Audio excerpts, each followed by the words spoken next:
మరి ఇప్పుడు నువ్వు పాత స్వభావాల్ని, పాత బుద్ధులు, పాత అలవాట్లు, పాత జీవితంలో దేవునికి ఉపయోగకరము కాని క్రియలు నీ జీవితంలో ఉన్నాయి. 2024లో దేవునికి ఆయాసకరమైనవి, నిన్ను బాధ పెట్టినవి, నీకు దిద్దుకోవాల్సినవి చాలా ఉన్నాయి. వాటిని విడిచిపెట్టాలి. వాటిని వదిలి ప్రభు దగ్గర ఒప్పుకొని తీర్మానం చేసుకొని అప్పుడు నూతన సంవత్సరంలోకి వెళ్తే అది నీకు ముందున్న సంవత్సరముల కంటే బహు ఆశీర్వాదకరంగా ఉంటుంది. హల్లెలూయా. వదలకుండా విడవకుండా మరలా నూతనమైన దాన్ని తీసుకుంటే మొత్తం కలగలిపోయిపోద్ది, మొత్తం పాడైపోద్ది. ఏమున్నాయో దేవునికి ఆయాసకరమైనవి, దేవుడికి ఇష్టం లేని, మీకు కూడా కొన్నిసార్లు బాధకరంగానే ఉంటుంది. వదిలించుకుందాం, విడిచిపెట్టుకుందాం, పోగొట్టేద్దాం, దీన్ని వద్దు అనుకున్నవి ఉంటాయి. కానీ సాతాను గారు పోనివ్వడు. ఉండనీలే, ఉంచుకోలే. ఎవరికి లేవు? ఆ పాస్టర్ గారికి ఉన్నాయంట, ఆ పాస్టర్ గారికి ఉన్నాయంట, ఆ బ్రదర్ కూడా సంగ పెద్ద, ఆ బ్రదర్ కూడా ఉన్నాయంట. అంటే నువ్వు ఎవరిని ఫాలో అవుతున్నావు? అందుకే పరిశుద్ధాత్మ దేవుడు విశ్వాసానికి కర్తయు దాన్ని కొనసాగించేవాడైనా యేసు వైపు చూడమన్నాడు, కానీ బ్రదర్స్ వైపు, సిస్టర్స్ వైపు చూడమని చెప్పలా. సంస్థల వైపు, డినామినేషన్ల వైపు చూడమని చెప్పలా. యూట్యూబ్ తారల వైపు, యూట్యూబ్ స్టార్స్ వైపు చూడమని చెప్పలా. క్రీస్తు వైపు చూడాలి, యేసు వైపు చూడాలి. ఆయన పరిశుద్ధత, ఆయన సాత్వికము, ఆయన గొప్పతనము, ఆయన భారము, ఆయన బాధ్యత, వాటి వైపు చూసి నువ్వు తీర్మానం చేసి నడిస్తే 2025 నీకు బహు ఆశీర్వాదకరంగా ఉంటుంది. యేసునామములో ఆమేన్. ఈ 2025 ఒకవేళ దేవుడు మన కొరకే దాచి ఉంచితే, నువ్వు ఇన్ని సంవత్సరాలు చేసిన ప్రార్థనకు ప్రతిఫలం 25లో ఆయన డోర్స్ ఓపెన్ చేయాలనుకుంటే, ఇంకా నువ్వు నీ ఇల్లు శుభ్రం చేసుకోకపోతే, నీ జీవితం శుభ్రం చేసుకోకపోతే, నీ హృదయం శుభ్రం చేసుకోకపోతే ఆయన ఏం డోర్స్ ఓపెన్ చేస్తాడు? ఆయన నిన్ను ఎలా ఆశీర్వదిస్తాడు, ఎలా దీవిస్తాడు చెప్పండి?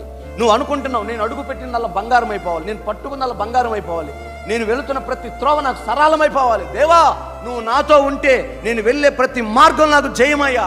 సూపర్, నీ ప్రార్థన అద్భుతం, దేవునికి స్తోత్రం, నయమకరంగా. ఓకే, దేవుడు నీకు తోడుగా ఉండాలి. ఆయన నీకు తోడు రావాలంటే నీలో ఆయనకు అంగీకారమైన ఉపయుక్తమైనవి నీలో ఉండాలి కదా. ఏమంటే వీడి బిగులుగా లాగి స్తోత్ర ప్రభా అంటే ఎలా ఉంటాయి? ఉంటాడా? ఏసే లోపల ఉంటాడా? హృదయమే కదా, ఇది కాదు కదా ఆయన ఆలయం, ఇది కదా. మరి ఈ ఆలయంలో ఆయన ఉండడానికి ఫెసిలిటీ ఉందా? ఎందుకని లేదు? ఇక్కడ సరసోక్తులు ఉంటున్నాయి, ఇక్కడ జబర్దస్తులు ఉంటున్నాయి, ఇక్కడ సినిమా సీరియల్ ఉంటున్నాయి, ఇక్కడ మోసం ఉంది, ఇక్కడ అన్యాయం ఉంది, ఇక్కడ అబద్ధాలు ఉన్నాయి, ఇక్కడ కుయుక్తి ఉంది, ఇక్కడ దేవునికి ఇష్టం లేని క్రియలు, ఆలోచనలు, తలంపులు ఇక్కడ ఉన్నాయి. నాకు కనపడవు. సిస్టర్ గారండి ప్రైజ్లాడండి, బ్రదర్ గారండి ప్రైజ్లాడండి అని నేను చెప్తా పైకి చూసి. ఎందుకని? మీరు కొప్పేసి, ముసిగేసి, తెల్లబట్టలేసి, మీసాలు తీసి సాత్వికంగా ఆ రూపంలో కనబడుతుంటే నేనేమనుకుంటానంటే అయ్యి బాబోయ్ బ్రదర్ గారు ఎంత సాత్వికంగా ఉన్నారు అని వందనాలు చెప్పేస్తాను, ప్రైజ్లాడ్ చెప్పేస్తాను. కానీ అంతరంగాన్ని చూడగలిగిన దేవుడు నీ హృదయంలో వచ్చి కొలువు తీరాలి అంటే ఆ లోపల ఉన్నటువంటి అపవిత్రమైనవి, దేవునికి ఆయాసకరమైనవి డిలీట్ అయిపోవాలి. సెల్ ఫోన్లో హిస్టరీ డిలీట్ చేసినంత ఈజీగా నీ హృదయంలో చేయలేవు. దాన్ని తీసి వేస్తేనే ప్రభు వస్తాడు. ప్రభు వచ్చాడంటే ఇక నాలో నీ ఉండుటే, నీలో నేనుండుటే నా ఆత్మీయ. హల్లెలూయా. ఆగండి, సమయం అయిపోద్ది పాటలు పాడితే. ఇక ఆయనలో నువ్వు, నీలో ఆయన ఉన్నాడు అనుకోండి, గాఢాంధకారపు లోయలు కూడా పచ్చిక బయలైపోతాయి. యేసునామములో భయపడో, బాధపడో. ఎప్పుడు యేసే నీలోకి వస్తే ఆయన రావాలి అంటే నీలోంచి తీసివేయబడాలి. చాలా ఉన్నాయి మనలోంచి తీసేసుకోవాల్సినవి. కొన్ని ఎప్పుడైనా బలమైన వాక్యం దైవజనుల ద్వారా వినబడినప్పుడు, తగిలినప్పుడు కొన్ని దిద్దుకుంటాం, కొన్ని కట్ చేసుకుంటాం, కొన్ని సరి చేసుకుంటాం. కానీ ఎన్నటెన్నటికీ మారని, మార్పు లేని, విడిచిపెట్టలేని కూడా కొన్ని ఉంటాయి. ఇప్పుడు ఎగ్జాంపుల్ చెప్తా. ఇక రాబోయే సంవత్సరంలో దేవుడు నీకు తోడుంటే ఇక నీకు అడుగుపెట్టిన స్థలంలో జయమే, నో డౌట్.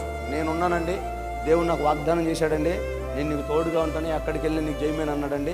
ఎంతవరకు నా జీవితంలో ఓటమి లేదండి. స్తోత్రం. ఏ దేశం వెళ్ళినా, ఏ రాష్ట్రం వెళ్ళినా, ఏ ప్రాంతం వెళ్ళినా ప్రభువుకు మహిమకరంగా, అనేకులకు ఆశీర్వాదకరంగా దేవుడు నన్ను నిలబెట్టాడు. యేసు రక్తమేచ్చు. మనం ఒక నిర్ణయం తీసుకున్నాం అనుకో, విశ్వాసం అంతా గడగడలాడిపోతుంది. జాన్సన్ బ్రదర్స్ చెబితే వినడం మూర్ఖుడో, అయ్యి బాబాయ్ వాళ్ళ భయం వాళ్ళదే. నా ధైర్యం ఏంటంటే నా యేసయ్య. నేను కొన్ని నిర్ణయాలు మా బిడ్డలతో చెప్తున్నప్పుడు వాళ్ళకు ఒక రకమైన భయం వచ్చేస్తుంది. ఎలా చేస్తాడు అన్నయ్య, ఎలా చేస్తాడు, ఏంది ధైర్యం అంటారు. నా ధైర్యం, నా వెనకాల రాజకీయ నాయకులు లేరు, నా వెనకాల పెద్ద పెద్ద రాజులు లేరు, కానీ నా వెనకాల నా యేసు రాజు ఉన్నాడు. ఆమెన్.